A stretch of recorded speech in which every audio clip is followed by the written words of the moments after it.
आप ही बताइए ना, मैं किधर जाऊंगी? मैं तो अपना धर्म भी छोड़ी, माँ बाप से लड़ा के इसके साथ गई, ठीक है, अपना धर्म जात परिवार सब कुछ इसके चक्कर में सब बर्बाद कर दी पूरी जिंदगी। तो आज मुझे खड़े हुए 3 दिन इधर हो गए और ये लोग दरवाजा खोलने को तैयार नहीं है। बस पे साइन करने के बाद में ये बोले कि अम्मी तभी कबूलेंगी कि पहले तुम इस्लाम कबूल कर लो, क्योंकि अम्मी को लगना चाहिए ना कि तुम मुस्लिम बन गई हो, ठीक है।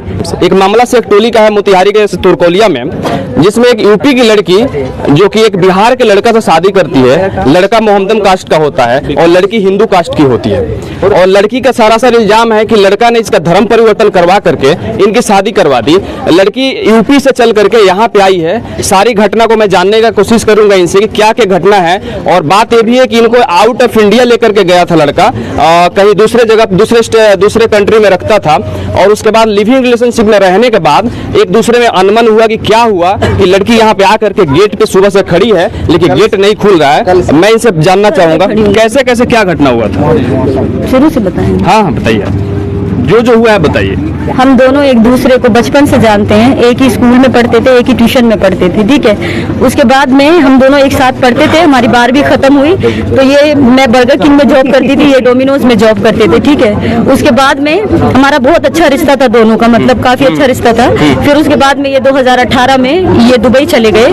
फिर इन्होंने 2018 में दुबई जाके फिर इन्होंने मुझे बुलाया कि तुम चली आओ इधर, ठीक है, तुम इधर चली आओ और फिर हम यहाँ पे आके शादी कर लेंगे। तो एक पेपर इन्होंने बनवाया, वो पेपर बनवा के फिर मैं दुबई गई, ठीक है। इन्होंने मुझे मेरा पासपोर्ट बनवाया, मुझे टिकट भेजी, मुझे वीजा भेजा और मुझे दुबई बुलाया इन्होंने। जब मैं दुबई पहुंची तो वो पेपर पे हम दोनों ने साइन किया, ठीक है। और उस पेपर पे साइन करने के बाद में ये बोले कि अम्मी तभी कबूलेंगी कि पहले तुम इस्लाम कबूल कर लो, क्योंकि अम्मी को लगना चाहिए ना कि तुम मुस्लिम बन गई हो, ठीक है। तो मम्मी एक्सेप्ट नहीं करेंगी तो इस्लाम कबूल कर लो। तो हम कर लिए कि ठीक है चलो हम इस्लाम कबूल कर लेते हैं। वो पेपर हमारे पास है इस्लाम कबूल का, जो हमने दुबई एम्बेसी से हमने इस्लाम कबूल किया था, गवर्नमेंट का स्टैंप लगा हुआ है उस पर, ठीक है। और फिर उसके बाद में हमारे पासपोर्ट पे इन्होंने अपना नाम डलवाया, ठीक है। उसके बाद में हमारा 4 साल हमारे साथ में ये रहे, अच्छे से एक ही रूम में रहते थे हम दोनों, ठीक है, मियाँ बीवी के रिश्ते में, लिविंग रिलेशन में रहते। जी एक ही रूम में रहते थे हम लोग, ठीक है। 4 साल वहाँ पे रहे। फिर उसके बाद में ये अचानक से ये इधर आ जाते हैं कह के कि हम घर जा रहे हैं, हमारे अब्बू की तबीयत ज्यादा सीरियस है। अचानक से ये इधर आ गए। इधर आके इन्होंने शादी करी, मुझे नहीं मालूम।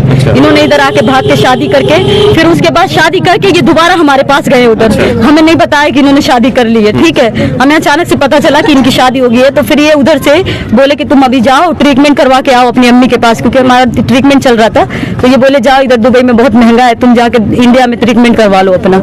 मैं इंडिया आई, उसके बाद पीछे से ये सारा सामान लेके, मेरे जितने ओरिजिनल डॉक्यूमेंट्स थे मेरे स्कूल के, सब कुछ, मेरा बैंक का दुबई का, मेरा इंडिया का दुबई का जो ATM कार्ड वगैरह है, सब कुछ, चेक बुक सब कुछ लेके, और कुछ मेरे पैसे वैसे थे और मेरी चीज वस्ती सबको लेके ये इधर आ गए, भाग के शिमला आ गए, ठीक है। यहाँ पे आके ये छिप गए। तब फिर मैंने लोगों से कांटेक्ट किया, जैसे तैसे पता निकाला, यूपी से मैं यहाँ पहुंची। ये लोग मुझे कोई भी कांटेक्ट में नहीं थे। इन लोगों से बात करने की मैं कोशिश करती रही, ये लोग हर तरीके से मुझे ब्लॉक करते गए। आपको कैसे पता चला कि इनका घर यहीं पे है? जी मेरे पासपोर्ट पे है ना इनका एड्रेस पूरा।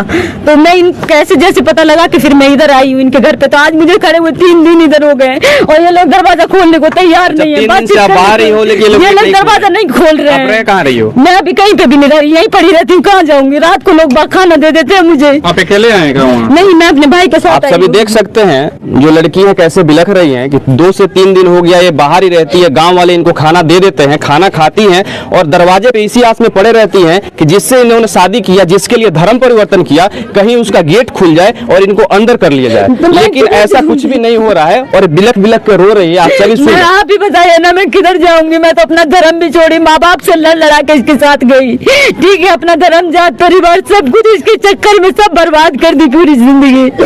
और वहाँ पे कमा के दुबई में इसके हाथ पे रखा सब कुछ पैसा, और बाद में ये भाग के इधर आके शादी कर लिया। और जिससे शादी किया उन लोगों को भी इसने नहीं बताया कि मैं शादीशुदा हूँ पहले से। उन लोगों को भी बाद में पता चला कि ये शादीशुदा है। तो अभी बताइए कि मैं किधर जाऊँ, मैं कहाँ जाऊँ? आपका ठीक है, आपका कहना सही, लेकिन आपकी सबसे बड़ी गलती है कि आप हिंदू परिवार से बिलोंग करती हैं और धर्म परिवर्तन करके आप इस्लाम बन गई। ये कहीं ना कहीं आपके लिए शोभनीय नहीं है और हिंदू के लिए भी शोभनीय नहीं है, क्योंकि एक हिंदू लड़की ऐसा करके सैकड़ों हिंदू लड़की को बदनाम कर रही है। इस पे क्या कहेंगे? गलती से हुआ ना, सब तो गलती करते हैं ना हर चीज। मैं भी गलती से कर ली, धोखे में आ गई, मोहब्बत में आ गई, विश्वास कर ली इस इंसान पे, भरोसा कर ली मैं भी। मैंने सोचा कि आप तो हमेशा देखती है कि ना जाने कितनी हिंदू लड़कियों को काट करके फेंक दिया गया, यही लव जिहाद का तो ठीक है भाई, मुझे भी काट के फेंक देना, मैं दरवाजे पे पड़ी हूँ ना इधर 3 दिन से, तो फेंक दे मुझे काट के। इंसाफ मिल जाएगा शायद काटने के बाद, अभी मैं जिंदा हूँ तो नहीं मिल रहा ना। अब आपको कैसा लगता है? आप बताइए ना, देखिए आपको प्यार अब कैसा लगता है कि आप 3 दिन से खड़ी हो, जिससे आप प्यार की, जिसके लिए धर्म परिवर्तन किया, जिसके लिए सब कुछ करी, आज मैं तड़प रही हूँ, रोड पे पड़ी हूँ ना, उस बंदे को तो शर्म भी नहीं है कि एक लड़की हिंदू समाज से आके मेरे धर्म में आई, सब कुछ करी मेरे लिए, मजहब बदली, सब कुछ करी, आज वो रोड पे मैं उसको ठोकर खाने के लिए बड़ी पंचायत में बड़े लोगों में बदनाम कर रहा हूँ। लेकिन लड़का का कहना है कि आप जॉब के लिए उनसे बात की, गिड़गिड़ाई, उसके बाद जॉब के लिए, अच्छा ठीक है, जॉब के लिए उन्होंने मुझे बुलाया, तो भाई धर्म परिवर्तन कौन करवाता है? किस लिए धर्म परिवर्तन करती है लड़की? अपने शौहर के लिए ना करती है, उसके साथ रहने के लिए ना करती है, क्यों धर्म परिवर्तन करेगी लड़की? और जॉब के लिए तो पासपोर्ट पे नाम क्यों डलवाया उसने? मेरे शौहर है ना, इसलिए ना पासपोर्ट पे नाम डलवाया मेरे। क्यों डलवाया? हो सकता है आपको जॉब देने के लिए उन्होंने नाम चेंज करवाया हो। कैसे जॉब के लिए? किस जॉब के लिए हस्बैंड की जरूरत होती है भाई? दुबई में बताइए, रहना है तो दुबई में कैसे एक साथ रखने के लिए समाज की वजह से आपको? ऐसा कुछ नहीं है, ऐसा कुछ नहीं है दुबई के अंदर। आप दुबई में जाइए, खबर निकालिए, ऐसा कुछ नहीं, हजारों लोग उधर रहते हैं, ठीक है, ऐसा कुछ भी नहीं है उधर। मैं कोई पागल लड़की नहीं हूँ कि मैं 3 दिन से भूखी प्यासी तड़प रही हूँ दरवाजे पे। यूपी में इसका कंप्लेन कराया था क्या? नहीं, मैंने यूपी में नहीं कराया। आप यूपी की हो तो यूपी में क्यों नहीं की? मैं आई ना, मैंने सोचा बात से मान जाएगा, शौहर है मेरा, रख लेगा मुझे, मैं तो इसीलिए आ गई ना कि ऐसी इंसाफ हो जाएगा, सरपंच है, गांव के लोग के मोहल्ले हैं, सब है। अच्छा, यहाँ पे जो आप आई हो, स्थानीय थाना प्रशासन से मिली हो आप? जी, मैं इधर गई थी तुरकोलिया थाने पे, मैंने कंप्लेन की है उधर। थाना प्रशासन से क्या जवाब आया? उधर लिख लिया सारा कुछ, वो बोले जाइए पहले पंचायत वगैरह से मामला सोल्व करके अगर रख लेता है तो ठीक है, नहीं तो फिर हम एक्शन लेंगे। पर अभी तक मुझे कोई इंसाफ नहीं मिला, कहीं से भी नहीं मिला, मुझे कुछ भी नहीं मिला है। 3 दिन से मैं ऐसे ही पड़ी हुई इधर। कहीं ना कहीं आप लोग इस प्यार की वजह से समाज बदनाम होता है, समाज के ना जाने कितनी लड़की और कितने लड़के बदनाम होते हैं, समाज पे इसका गलत असर पड़ता है। आप लोगों ने नहीं सोचा ना भाई, तो मैं गलती की ना, तो मैं अकेली तो नहीं की ना, बराबर के ना हिस्से हैं दोनों, मैं वही बराबर के ना। नहीं सोचा, जो माँ बाप आपको 20 साल 25 साल पाल पोस के बड़ा किया, उसका ख्याल नहीं है, 2 पल के प्यार के लिए आपने छोड़ करके धर्म परिवर्तन कर लिया। बड़ी तो हूँ ना आज, इसीलिए तो रोड पे पड़ी हूँ ना भाई, इसीलिए तो रोड पे पड़ी हूँ, इसी चीज के लिए तो मैं रोड पे पड़ी हूँ ना आज। जितनी लड़कियां धर्म परिवर्तन करती हैं या किसी भी लड़का से प्यार करती है, उनके लिए सबक, सबसे बड़ी सबक है कि आप लोग अपने मम्मी पापा का बात मानो, और समाज में रहना है तो गौरवान्वित होकर रहो, नहीं तो 3 दिन गेट पे पड़ी मत रहो। 3 दिन से गेट पे पड़ी हो, ऐसे रहना है तो शिक्षा आप सब लड़कियों के लिए है कि ना जाने कितनी लड़कियां अभी काट करके फेंक दी जाती है, कितनी लड़कियों को फ्रिज में बंद करके ना जाने कितना देर रख दिया जाता है। हाल ही में एक श्रद्धा का भी कांड हुआ था, और ये हालांकि तो जांच का विषय है, पुलिस प्रशासन इसकी जांच करेगी क्या सत्यता है क्या नहीं है।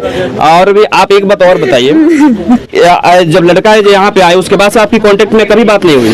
कभी बात नहीं हुई है, मेरी कांटेक्ट नहीं है, लेकिन जिस दिन मैं दुबई से इधर आई थी ना, फरवरी में मैं 13 तारीख को इधर आई थी, तो ये लड़का फरवरी में मुझसे मिलने आया था, किसी को भेज के इसने उधर रूम पे, ठीक है, किसी लड़के को भेज के मुझे बुलाया, तो मुझे लगा शायद मामला सॉल्व करने आ गया, ठीक हो जाएगा सब कुछ, कोई बात नहीं। मैं इसके साथ चली गई अपने घर, फूफा फूफी के पास मुझे लेके गया हल्द्वानी, ठीक है, वहाँ पे मुझे रखा इसने रात में, बोलता है मैं सब ठीक कर लूंगा, तुम टेंशन नहीं लो, सब ठीक हो जाएगा, ये वो, ठीक है। फिर वहाँ पे मुझे रख के फिर सुबह में मुझे छोड़ के बोलता तुम तैयार वैयार रहना, मैं आता हूँ तुम्हें लेने के लिए। उसके बाद मेरे से कोई राब्ता नहीं हुआ, इसका सब बंद कर लिया नंबर।